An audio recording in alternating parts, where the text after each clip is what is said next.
Assalamualaikum makipagpalipatan. So, alam mo naman, hindi ako marunong magturo ng concept. So, ang i-discuss ko lang yung problem 1 at saka 2 na wala ka kasi tamang karkan yan.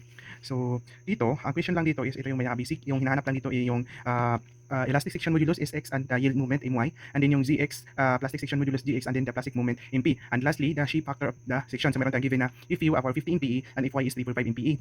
So this is the figure. So dito, this is a W shape. So meron tayong or I shape, meron tayong sa 250 by 25, 16 by 310 by 16 by 310, and then same din sa baba at saka yung sa taas. So para makuha natin yung Sx na meron tayong formula, Sx equals to Ix over C. So dito, first kailangan muna natin kunin yung Ix. So we have two methods para makuha natin yung Ix. First is for example, first is ito lahat kukunin mo parang rectangle mo lang to, rectangle mo to. So bali para isa lang yung centroid mo, tapos after that, tapos i-minus mo lang tong dito na itong dalawa nito. Pero yung ginawa ko ay hindi, para di na ako mag-minus plus lahat na ito lahat isa, dalawa, tatlo. So first mapapansin natin na times 2 may 2 dito kasi na dalawa ito. So di ba formula natin sa Ix is equals to BH cube plus 12. So meron tayong 250 times base which is 250 tapos height is 25 cube times 12 plus mapapansin natin na ano to? Ano ba to? This is the di ba Ix is equals to if mayroon tayong energy transfer ba tawag doon? So I is equals to BH cube over 12 plus AD squared. So ito to. So ito yung itong AD squared, ito yung A. So area niya 250 times 25 plus yung distance niya from the neutral axis. So ito from neutral axis. So yun plus I mean 250 times 25 times yung distance niya from the neutral axis. So from here papunta dito. So yun.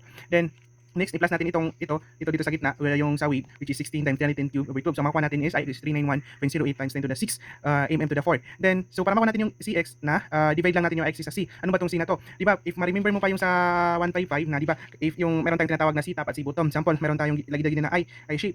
Di ba, meron tayong I shape. Sample, I shape natin to. Ito yung C-top, dito yung neutral axis niya, ito yung C-top, tapos ito yung C-bottom. Tapos, according kay sir na kung sino yung mas malaki, yun ang gagamitin yung nag-govern. For example, T-beam na, let's say dito, nandito yung neutral axis, ito yung C-top, ito yung C-bottom. Tapos, kung sino yung malaki dito, na yun yung gamitin mong C doon.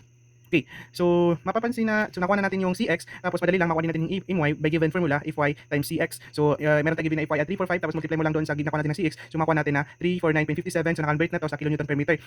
Yun. Then for the Zx and Zy, Zx and also the Mp, so same lang din, ang kaibahan lang ng pagkuha ng Cx and Sx pala, sorry. Joke. Sorry, SX pala, hindi CX. SX, babo. So dito, ang kaiba ng GX at sa SX na, dito, summation of Y, ibig sabihin lagi na, so, area 1, aguso, Y niya, o distance niya from the plastic neutral axis. Ginaminsan ni sir sabi ka, according kay Mita, di ko nag-gets yung sinabi ni sir, na yung for example, dito yung I-beam, di ba, I-beam na yan? Wait lang. I-beam. So, di ba, ang neutral axis na, elastic neutral axis na, ENA, na yan yung centroid ng gross area yung centroid nila. Pero yung sabi ng Meta yung plastic neutral axis na sila yan din yung point where yung ano tawag doon, yan yung point na yung compression and tensile is mabalance. So pero kapag ganito nga mga I-shape na symmetrical lang yung dalawa, ibig sabihin na nandito yung elastic neutral axis at nandito din yung plastic neutral axis. If ganito, like sa next example ni sir na yung T-beam na yung neutral axis na nandito pero yung plastic neutral axis na nandito. So doon explain ko mamaya yung plastic yung bakit nandito yung plastic neutral axis. Okay. So pag makukuha natin yung Zx by area 1 times yung kung gaano siya kalayo doon sa distance niya from the plastic neutral axis. So same para ka lang dito nagbabarignos theorem pero wala na lang nakalagay dito na area total times y var. So first is yung 16, di ba? 16 times wait lang. Di ba 16 times 310 divide 2 kasi ang ginawa ko dito is ito lang muna, like ito lagi sa putol saya pasi.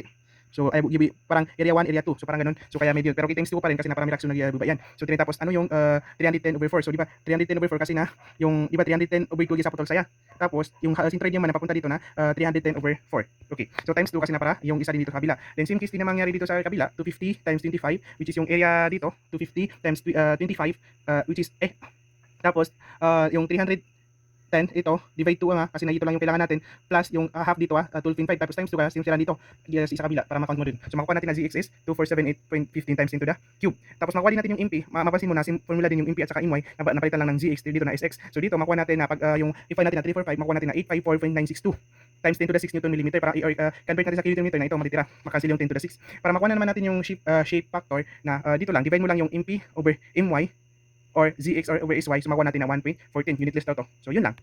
Dito naman sa example 2 na naka-TB naman siya. So meron tayong same case yung hinanap natin is x and my, tapos z, x and p at saka yung ano yun, yung shape, basta yun. Was given ay 345. So meron tayong yung TB, meron tayong 300 by 22 at saka 20 by 250. So ang ginawa para since wala yung neutral axis nito or elastic neutral axis nito is hindi sa gitna kasi na hindi balance ka, wala dito sa base. So mangyari, nandito yung neutral axis. So kailangan po natin kunin yung y bar niya. So nagkaroon ako ng this is the area 1 tapos area 2. So nakuha na total area 11. So para makuha natin yung area, nagamit tayo na kinuha natin yung y bar, so makuha natin ito. So alam ko na magaling ka diyan. And then next is yung Ix. So Ix na makuha natin yung Ix using sinabi ko kanina yung energy transfer ba? Yung Ix is equals to bh cubed over 12 plus ed squared. So dito so area yung bh cubed over 12. So unahin natin sa taas plus yung area 1 600 times yung distance niya from the neutral elastic neutral axis tapos square. Don't forget the square. Yung same case din dito. So 20 times 250 cube over 12 plus yung area 2 5,000 times 77.37 square. Dito yung distance niya yung centroid, di ba yung centroid nito at saka papunta dito, yan yung centroid nito, papunta dito, yan yung 77.379. Tapos makukuha natin na 789.926 times 10 to the 6. So same case yung formula doon, S equals to Ix over C. Yung C, yan yung sinasabi ko na C. Yung C dyan na meron tayong C top at C bottom. So mangyari, di ba sabi ko kanina, so C top minus C bottom. So ito yung C top. So wait lang, di ba yung Barignos theorem natin na dito is 69.621. So yan. Tapos ang matitira dito is yung kadala, ano to, ilang sumikat dito ko? Area to, ano to? Di ba? 250 plus 22 kasi na yung sa puro yan na 22 na i-minus count, so dito 69.621. So makukuha natin dito na 202.379. So yun. So yun ang ginamit ko dito, pero dito para maintindihan mo na ito lang 272 minus 6. Ito yung setup natin na 7 C bottom. Since mas malaki yung sa C bottom, yun ang gamitin natin accordingly. Basta yun ang pagkakaintindi ko, so not sure. Confirm nga po. So makuha natin yung SX which is 389.991 times 10 to the 3. So makuha natin din yung MY, same case din sa kabila, if y times xx, so equals to 134.547. Then sa kuha naman natin, so yan yung sa letter B naman yung plastic neutral, kailangan natin yung ZX at saka MP. So meron tayong kailangan natin mahanap yung plastic neutral axis. So meron tayong case 1 at saka case 2. Yung case 1 na i-assume natin na yung plastic neutral axis na nandito siya sa planche. Di ba? Pero remember comes 155 ba yun? Case 1 nasa isa, so plastic neutral axis na nandito siya at the planche. Yung case 2 na below at the planche. So yun.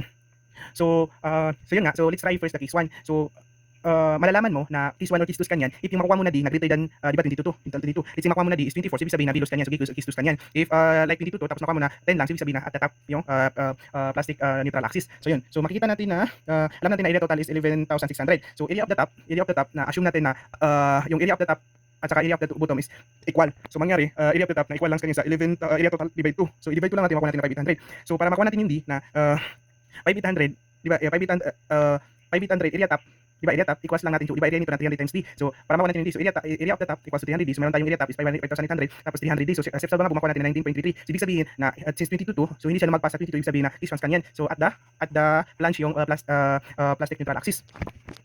Then for the kwan naman ito for ZX na same case lang din sa kanina na area, summation of area times the distance. So dito mapapansin natin na di ba 300 times 19.33 divide 2. So ibig sabihin na yung dito, ito lang tapos divide 2 nga plus yung ito din di ba 322 minus dito na nagya saya gibo sa putol saya. Yeah, yes ganyan. Tapos si center din papunta doon. Tapos ito naman na plus 20 times 50 na ito. Ito tapos papunta ro.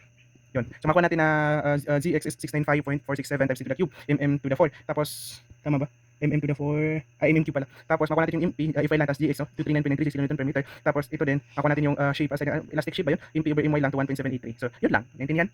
I hope tamundan kayo kapag sinaks ka ba? Dapat makamisid ka sa amin, gwapo. And then, since yung mga example lang na hindi talaga yung main na topic sa chapter 5 kasi I mean na hindi talaga yun yung main point, parang basic example lang to. So for ang kailangan lang na kasi natin dito sa chapter 5 na kailangan natin malaman kung compact or non-compact or slender yung given na problem. So para mahanap natin kung compact or non-compact siya, meron tayong given na formula lambda. If lambda is less than or equal to HP, ibig sabihin na compact. If lambda is less than lambda p is less than lambda, if lambda tapos less than or equal to lambda r is non-compact. Tapos if lambda is greater than lambda r is the shape is slender. So which is ito yung meaning ng lambda. Ito yung mga meaning nila. So ang formula sa lambda is ito. Ano ba yun? Ito. So ang lambda is BF over 2 over TF. Yung BF na yan yung sa yung base ng planche. Yan. Tapos yung TF na thickness ng planche. So don't forget na naka-divide to yung BF. So yung lambda P at saka lambda R, mahanap lang natin dito sa sa last page ng chapter 5, di ba? Page 12. So ito, HP at saka lambda P at saka lambda R. So ito, nandito lang sila. So malaman lang natin na compact or non-compact yung using those using this ito. And then kapag ito yung condition na compact siya, so gagamitin natin na formula. Ito, doubly symmetric compact shape member channel about their major axis. Kapag naman na, so ito lahat yung magamit natin na formula. So alam mo naman to, basahin mo na lang. Basta ito lahat. Kapag naman na non-compact, pag ito yung naging condition niya, non-compact or cylinder, na ito naman yung magiging condition niya. Doubly, section 5.3.4, doubly symmetric compact I-shape with compact ribs and non-compact or cylinder flange. So ito yung mga condition niya for section double cylinder. So pilay ako, hindi ko talaga si mata mag-explain. Hindi ako nakasuscript ka. So, and then, dito sa part na to, i-include nito ni sir, gina-search ko pa to ano yung meaning dito na minor access about I-shape member and channel blade about their minor access. So, di ko alam to. So, gina-touchipito ko pa ng image ko. Tapos, dahil na sa signal. So, di ko pa talaga ma-explain. And then, yun lang. Kasi na yung sa baba na di na to kasali. Yung, ito pala yun. Itong square na hindi na dimension ni sir. So, ibig sabihin hindi na to kasali. So, yun lang. Dimension ni sir. So, ibig sabihin hindi na to kasali. So, yun lang. So, wala naman. But, well, kal just creep oh. Baka lipat ito sa aming gwapo. Miss na pimundan nga. Inungap ni baka chat sa aming gwapo na. Ibig sabihin na piyakan duga-duga ako. Piyakan tuloy ako nga. Nakiuman na kaninis ha. Listanan ka. Understood? And thank you for watching. I hope may naintindihan ka.